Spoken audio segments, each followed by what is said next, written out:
Hey guys, welcome back to my channel Vardhini's authentic kitchen. ఈరోజు మన ఛానల్లో గోంగూర పులిహోర ఎలా చేసుకోవాలో చూపిస్తాను. ఎప్పుడూ రొటీన్గా కాకుండా ఒకసారి డిఫరెంట్గా ఇలా కూడా ట్రై చేయండి. చాలా బాగుంటుందండి, చాలా క్విక్గా అయిపోతుంది.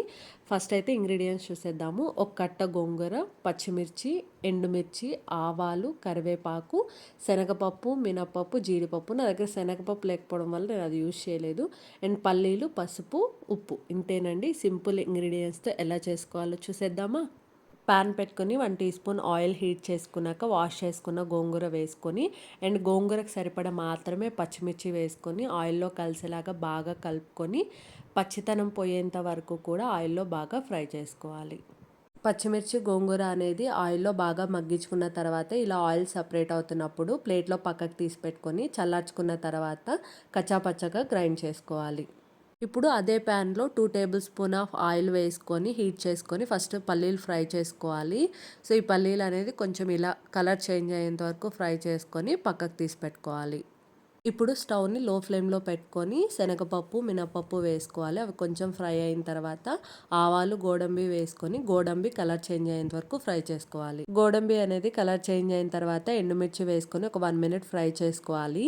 తర్వాత కరివేపాకు వేసుకొని ఇవి కొంచెం కలర్ చేంజ్ అయిన తర్వాత పచ్చిమిర్చి వేసుకొని ఇవి కూడా ఫ్రై చేసుకోవాలి. సో అప్పుడు పచ్చిమిర్చి అనేది గోంగూరకు తగ్గట్టు వేసుకున్నాము. ఇప్పుడు పోపుకు తగ్గట్టు వేసుకోవాలి. పచ్చిమిర్చిని 2 మినిట్స్ ఫ్రై చేసుకున్న తర్వాత కొంచెం పసుపు, సరిపడా సాల్ట్ అనేది వేసేసుకుంటున్నాను. సో నేను గోంగూరకి అండ్ రైస్కి సరిపడా సాల్ట్ అనేది ఒకేసారి వేసేసుకుంటున్నాను అనమాట. ఇంకెక్కడా కూడా యాడ్ చేయలేదు. అండ్ ఇదంతా కూడా మొత్తం లో టు మీడియం ఫ్లేమ్లో మాత్రమే చేసుకోవాలి, లేకుంటే మాడిపోతుంది. ఒక 2 మినిట్స్ తర్వాత గ్రైండ్ చేసుకున్న గోంగూర పేస్ట్ అనేది ఈ టైంలో యాడ్ చేసుకుంటున్నాను. ఇది కూడా కలిపేసుకొని ఇంకొక 2 మినిట్స్ ఆయిల్లో ఫ్రై చేసుకోవాలి.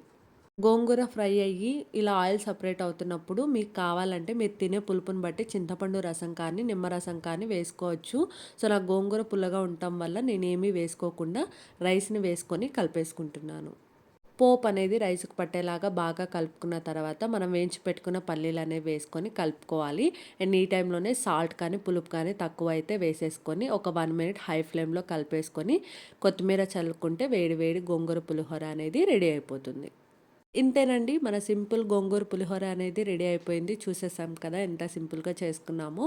సో ప్రసాదాలకు కానీ ఎవరైనా ఇంటికి వచ్చినప్పుడు డిఫరెంట్గా చేసుకోవాలంటే కానీ లేదంటే పిల్లలకు లంచ్ బాక్స్ కానీ పర్ఫెక్ట్ రెసిపీ అనమాట. ఒకసారి అయితే ట్రై చేసేయండి. ఏవైనా రెసిపీస్ కావాలంటే కమెంట్ సెక్షన్లో అడగండి. Thank you for watching. ఈ వీడియో కానీ మీకు నచ్చినట్లయితే like, comment, share and subscribe.